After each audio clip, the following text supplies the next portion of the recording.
సంవత్సరాల తరబడి ఎన్ని మందులు వాడినా మీ మోకాల నొప్పులు తగ్గట్లేదా? ప్రాణ పెయిన్ క్లినిక్ లో అత్యాధునిక చికిత్స. పల్నాడు జిల్లా మాచర్ల అసెంబ్లీ నియోజకవర్గ మాజీ ఎమ్మెల్యే పిన్నెల్లి రామకృష్ణారెడ్డికి బెయిల్ లభించింది. ఈ మేరకు ఆయనకు ఏపీ హైకోర్టుకు షరతులతో కూడిన బెయిల్ను మంజూరు చేసింది.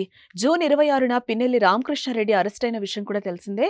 మే 13న అసెంబ్లీ లోక్సభ ఎన్నికల పోలింగ్ సమయంలో మాచర్ల అసెంబ్లీ పరిధిలోని పాల్వాయి గేట్ 202-7 నెంబర్ పోలింగ్ స్టేషన్లలో ఎలక్ట్రానిక్ ఓటింగ్ యంత్రాలను పిన్నెల్లి ధ్వంసం చేశారు.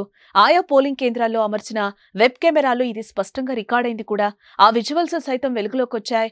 సోషల్ మీడియాలో వైరల్ గా మారాయి. అప్పట్లో పిన్నెల్లి రామకృష్ణారెడ్డి దురుసుగా పోలింగ్ కేంద్రంలోనికి దూసుకుని రావటం, నేరుగా ఓ కంపార్ట్మెంట్ వద్దకు వెళ్లి ఈవీఎంను నేలకేసి కొట్టడం ఈ వీడియోలో కనిపించింది.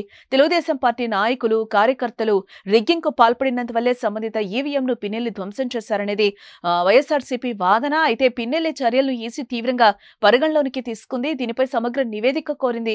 ఈ మేరకు ఎన్నికల ప్రధాన అధికారి ముఖేష్ కుమార్ మీనా ఈ ఘటనకు సంబంధించిన పూర్తి రిపోర్టును ఈసీకి పంపించారు.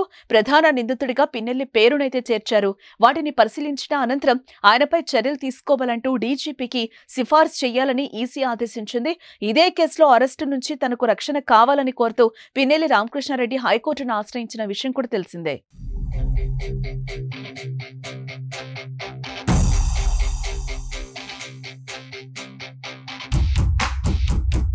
ముందస్తు బెయిల్ కోసం ఆయన దాఖలు చేసిన బెయిల్ పిటిషన్లను హైకోర్టు కొట్టివేసింది. ఆయన వేసిన 4 ముందస్తు బెయిల్ పిటిషన్లను కూడా హైకోర్టు తోసిపుచ్చింది.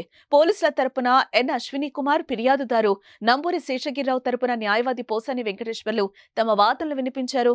తాజాగా ఆయన బెయిల్ పిటిషన్లపై నేడు కూడా వాదనలు జరిగాయి. పిన్నెల్లి తరపున వాదించిన అడ్వకేట్ వాదనలతో ఏకీభవించిన ఏపీ హైకోర్టు న్యాయమూర్తులు ఆయనకు షరతులతో కూడిన బెయిల్ను మంజూరు చేయడం జరిగింది.